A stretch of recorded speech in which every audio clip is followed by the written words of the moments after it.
જો તમે અમને યુટ્યુબ પર જોઈ રહ્યા હોય તો સબસ્ક્રાઇબ કરો અને બેલ આઇકોન જરૂરથી દબાવો જેથી દરેક વિડીયોની નોટિફિકેશન તમને મળતી રહેશે। બનાસકાંઠા જિલ્લાના અમીરગઢ નજીક આવેલા ડુંગર ઉપર કેદારનાથ મહાદેવનું મંદિર આવેલું છે, જે મિની કેદારનાથ કહેવામાં આવે છે। શ્રાવણ માસ દરમિયાન હજારોની સંખ્યામાં માઈ ભક્તો કેદારનાથ મહાદેવના દર્શન કરવા પહોંચતા હોય છે, જેમાં આજે શ્રાવણની શરૂઆતમાં જ પહેલા જ સોમવારના દિવસે મોટી સંખ્યામાં માઈ ભક્તો કેદારનાથ પહોંચ્યા હતા અને જળ અભિષેક કરીને હર હર ભોલેના નાદથી ડુંગરો ગજવ્યા હતા।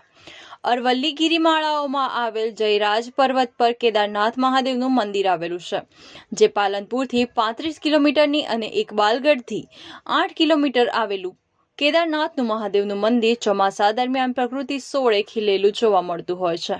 શ્રાવણ માસ દરમિયાન હજારોની સંખ્યામાં માઈ ભક્તો જયરાજ પર્વત પર આવેલા કેદારનાથ મહાદેવના દર્શન કરવા પહોંચતા હોય છે, જેમાં આ વર્ષે શ્રાવણના પહેલા દિવસે પહેલા સોમવાર હોવાથી મોટી સંખ્યામાં માઈ ભક્તો કેદારનાથ મહાદેવના દર્શન કરવા પહોંચ્યા હતા।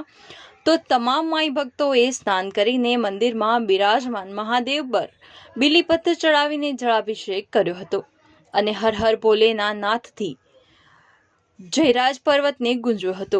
જો કે અહીં આવેલા લોકોનું માનવું છે કે શ્રાવણ મહિનો તેમજ શ્રાવણ માસના સોમવાર દર્શન કરવાથી મનોકામનાઓ પૂર્ણ કરે છે અને દૂર દૂરથી લોકો દર્શનાર્થે દર્શન કરવા પહોંચે છે।